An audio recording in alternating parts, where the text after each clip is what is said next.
Joe, the fourth quarter, saw you turn to the bench, bring some starters back in there, up, 30-ish. Mm-hmm. What were you thinking in the fourth quarter with the differential and everything like that?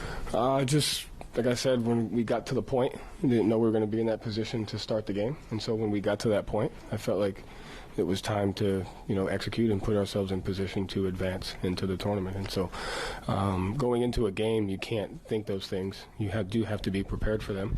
And so once you're in that situation, you have to be ready to go to it. And so I thought our process the last 8 minutes of the fourth quarter, did the best we could at putting us in position to advance. With the conversations like on the bench, were guys telling you scores in other places, or players on the bench kind of talking to each other about it?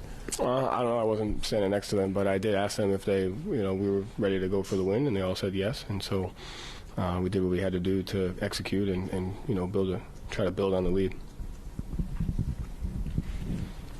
Joe, what went into?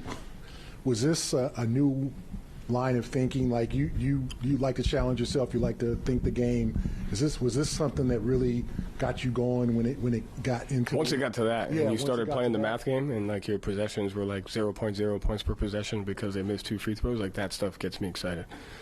Like low points per possession on defense, the process towards winning, finding small ways to try and win. Those things are cool, and so like.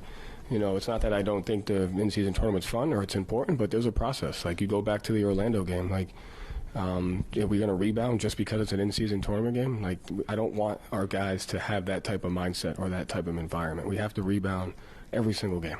And so if we truly care about winning in the process towards winning, we'll do it in a preseason game, in an in-season tournament game, a regular season game. And so, like, that's the mindset that you have to create. So, like, did we just not decide to rebound against Orlando or not play hard in a third quarter because it was an in-season tournament game? No, it's because of habits and a mindset, and we have to keep those things going all the time.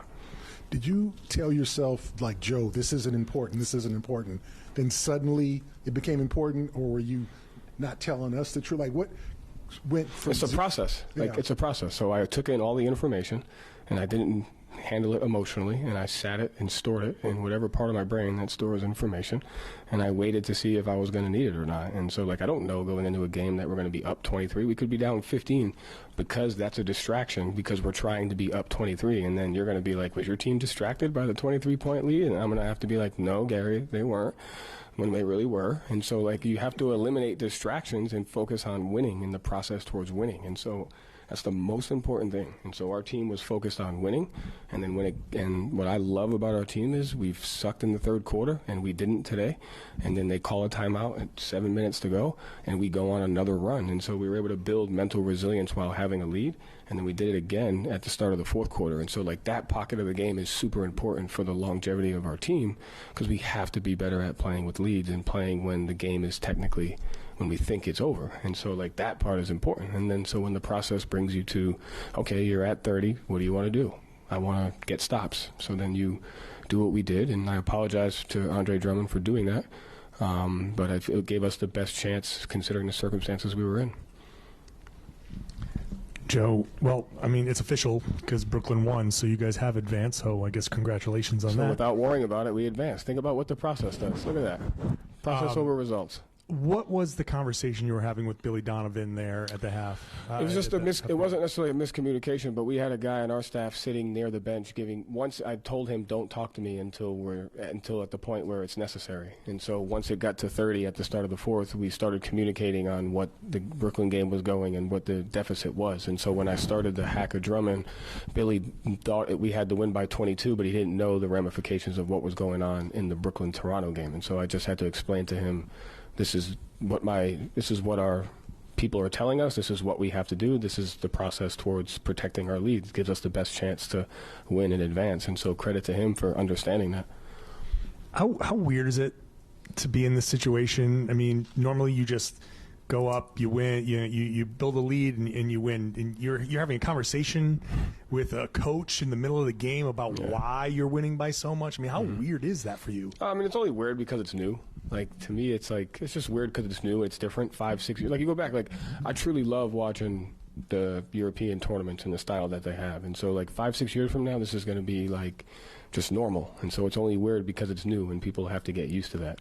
And so but you have to be able to do both. Because it's new, you can't be distracted by it to where you lose games because you're worried about point differential. Like, you still have to win the game and do all the little things that take it. So it's both.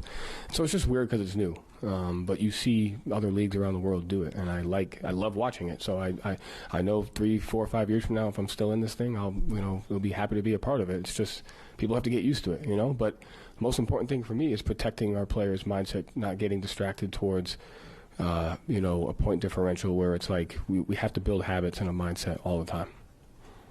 And we advanced without talking about it.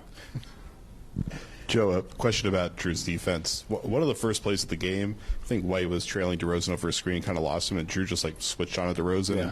DeRozan seemed to have no idea what to do with that. White even looked confused. Seems like Drew is kind of getting the confidence to just make all sorts of random plays that people don't see coming on defense. So how do you feel like he's doing with that, and how the rest of the team is learning how to play with them? The last 2 games, I felt like a true connectivity on our defensive end. And so the key to our defense is everybody has to like defense. You can't have a good defense unless people like playing defense. And so starting from the top, all of our players like defense and know it's important, and they care about it. Our best players care about defense.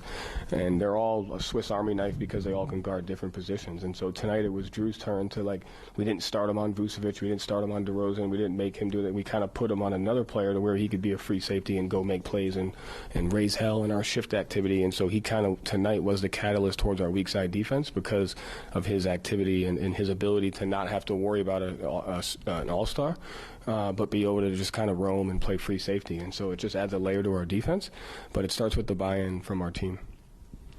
Joe, you spoke about the importance of habit building. How does having an in-season elimination tournament affect that? Emotional habits. It affects your emotional habits.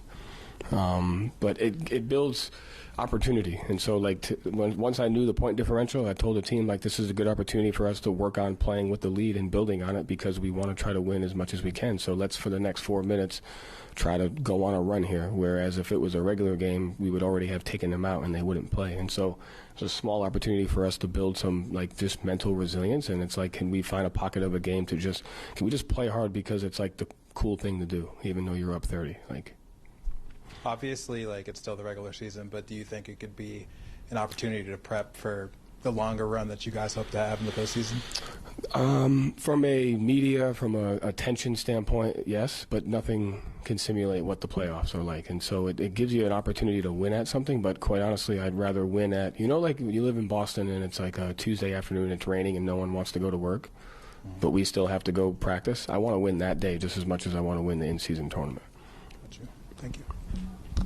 Kind of along the lines of that fourth quarter, I know you trust all your guys and believe you come in with anybody, but there's a reason you left Jayson and Jaylen in as long as you did. Mm-hmm. At the same time, there's a point you took them out with 2 minutes left, and then they cut it, I think, to 25, which is kind of right on the edge. What led you to that process? I felt like we did the best we could at trying to build it, and I was and once I saw Jaylen dive on a loose ball, I was I saw enough. We don't need people getting hurt. And then I also like that we kind of put in that speed lineup of Peyton's Fee, Sam, and Delano to where maybe we can get a turnover for a transition. Maybe we can go on a 6-0-1 with a couple threes, Luke's offensive rebound. So I just wanted to change up. One, I felt like our guys did the best they could, and that was enough. And then I liked the second lineup of can we go on a run here with, just our second unit. You talked about the third quarter finally having a productive one here. How important was being able to string together stops and force turnovers to making it easier to play up-tempo and maintain the pace that kept you guys in rhythm? That's the key, right? You can call it what you want, but at the end of the day, there's times when you lead human nature comes in and you get bored and you start to deteriorate from your habits, or you take your execution for granted or your shots for granted. Tonight, we didn't do that, so we have to find a way to capitalize on that. When you're up 30, fighting over the screen is just as important as if it's a tie game on an ESPN game and stuff like that. So all those little habits are teaching points that we have to try to get to. That it's easy to say that human nature doesn't kick in, but it does. And so for that stretch tonight, we just kept playing. And so we gotta really, that was a win for us. Thank you, Joe. Thanks.